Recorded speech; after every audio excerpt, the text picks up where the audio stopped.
गजाननं भूतगणादिसेवितं कपितजम्बूफलसारं भक्षितम् उमासुतं शोकविनाशकारणं नमामि विघ्नेश्वर पादपङ्कजम्। ओम गणपतये नमः। ओम नमः शिवाय। ओम श्री श्याम देवाय नमः। ओम हनुमते नमः। सभी देवी देवताओं की जय। सियावर रामचंद्र की जय। आज हम रामायण के बालकांड में दोहा 124 से आगे पढ़ेंगे। बोले बिहसी महेश तब ज्ञानी मूढ़ न कोई, रामा ज्ञानी मूढ़ न कोई। जहि जस रघुपति करहि जब, सो तस तेहि छन होई। सियावर राम जय जय राम, मेरे प्रभु राम जय जय राम। तब महादेव जी ने हंसकर कहा, न कोई ज्ञानी है न मूर्ख। श्री रघुनाथ जी जब जिसको जैसा कहते करते हैं वह उसी क्षण वैसा ही हो जाता है। हिमगिरि गुहा एक अति पावनी, बह समीप सुरसरी सुहावनी। आश्रम परम पुनीत सुहावा, देखी देव ऋषि मन अति भावा। इस चौपाई का अर्थ है, हिमालय पर्वत में एक बड़ी पवित्र गुफा थी। उसके समीप ही सुंदर गंगा जी बहती थी। वह परम पवित्र सुंदर आश्रम देखने पर नारद जी के मन को बहुत ही सुहावना लगा। निरखी शैल सरी विपिन विभागा, भयं रमापति पद अनुरागा। सुमिरत हरहि शाप गति बाधी, सहज विमल मन लागी समाधि। पर्वत, नदी और वन के सुंदर विभागों को देखकर नारद जी का लक्ष्मीकांत भगवान के चरणों में प्रेम हो गया। भगवान का स्मरण करते ही उनके जो शाप उन्हें दक्ष प्रजापति ने दिया था, जिसके कारण वे एक स्थान पर नहीं ठहर सकते थे, गति रुक गई और मन के स्वाभाविक ही निर्मल होने से उनकी समाधि लग गई। मुनि गति देखी सुरेश डेराना, कामहि बोली कीन सनमाना। सहित सहाय जाहूँ मम हेतु, चलऊँ हर्षि जलचर केतु। नारद मुनि की यह तपोमय स्थिति देखकर देवराज इंद्र डर गया। उसने कामदेव को बुलाकर उसका आदर सत्कार किया और कहा कि मेरे हित के लिए तुम अपने सहायकों सहित नारद की समाधि भंग करने को जाओ। यह सुनकर मीना ध्वज कामदेव मन में प्रसन्न होकर चला।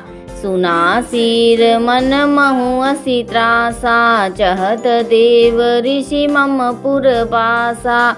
जे कामी लोलुप जग माही, कुटिल काक इव सब ही डेराही।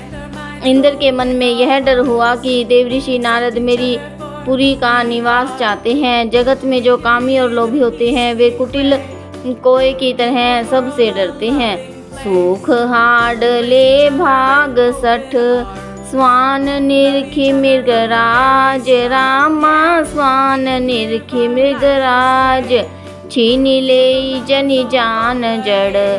तिमि सुर पतहि न लाज, सियावर राम जय जय राम, मेरे प्रभु राम जय जय राम। जैसे मूर्ख कुत्ता सिंह को देखकर सूखी हड्डी लेकर भागे और वह मूर्ख यह समझे कि कहीं उस हड्डी को सिंह छीन न ले, वैसे ही इंद्र को ये भ्रम हुआ कि नारद जी मेरा राज्य छीन लेंगे। लाज उन्हें ये सोचते हुए लाज नहीं आई।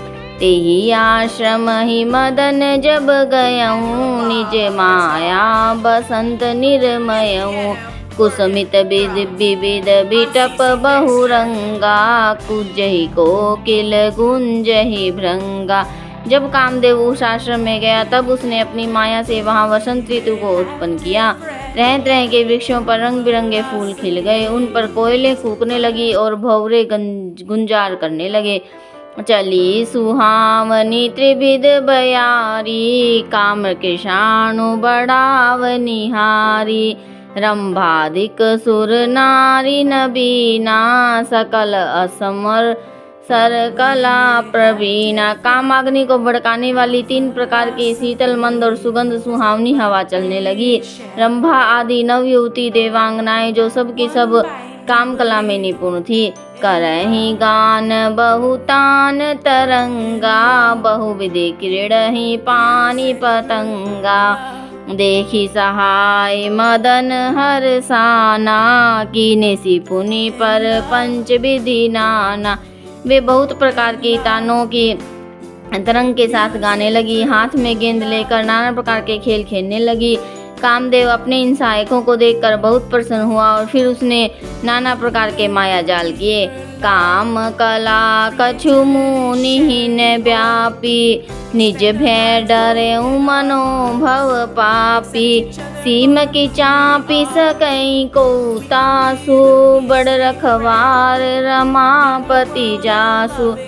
परंतु कामदेव की कोई भी कला मुनि पर असर न कर सकी। तब तो पापी कामदेव अपने ही भय से डर गया। लक्ष्मीपति भगवान जिसके बड़े रक्षक हों, भला उसकी सीमा को कोई दबा सकता है। सहित सहाय सभीत अति, मानिहारी मन मैन रामा, मानिहारी मन मैन। गहे सी जाई मुनि चरण तब, कही सुठी आरत बैन। सियावर राम जय जय राम, मेरे प्रभु राम जय जय राम। इस दोहे का अर्थ है, तब अपने सहायकों समेत कामदेव ने बहुत डरकर और अपने मन में हार मानकर बहुत ही आर्त वचन कहते हुए मुनि के चरणों को जा पकड़ा। हनुमत डटे रहो आसन पर, जब लग कथा राम की हो।